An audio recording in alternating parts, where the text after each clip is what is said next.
إذا جاز لي التعبير. في عام 69 عندما خلقت أولى القبلتين وثالث حرمين الشريفين، سئل جولدا مائير رئيسة وزراء إسرائيل في حينه، قال في سؤال مباشر لها: شو أسوأ يوم في حياتك؟ أسوأ يوم في حياتك. قالت لهم: عندما حرق المسجد الأقصى المبارك.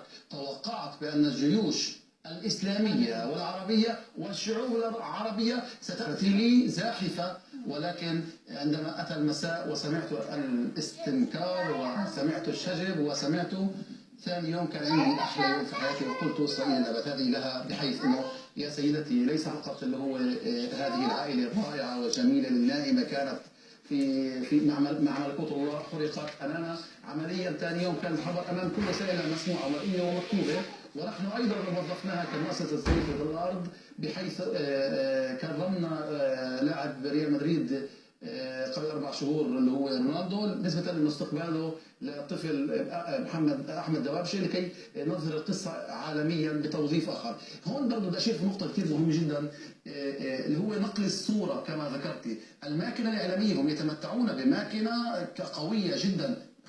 خلينا نقر ونعترف بهذا الاتجاه. نحن بحاجه الى اعاده صياغه في الماكينه الاعلاميه العربيه لكي ننقل الصوره الحقيقيه. في صديق لي ونحن في مؤسسه سيد الارض نقوم في كل اخر سنه في تكريم النموذج الفلسطيني من كل دول العالم. كرمنا مخرج فلسطيني اسمه غالب شعف، مخرج رائع جدا والان يبلغ من العمر 80. باختصار يقول لي: في عام 63 ذهبت الى فيينا لكي اتعلم مهندس، وانا بحب السينما كثير، فدخلت الى سينما احضر فيلم في السينما.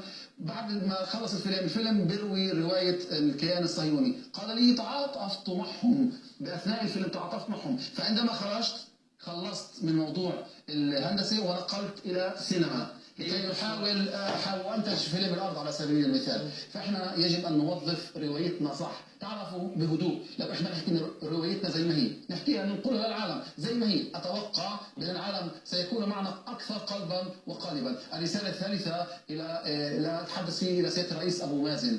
انا بحكي لك يا صديقي عن قرب، وفي لقاءاتي مع السيد الرئيس هو حامل ملف الأسرى أولا، وهو عند حسن الظن، وهو يتعرض كثيرا من الضغوطات، وما رأيناه في داخل الكواليس هو لا زال بإذن الله تعالى يمثل الصف الوطني والمقاومة والنضال. وقد تكون أي المقاومة وهو الذي طبع مع الكيان الصهيوني.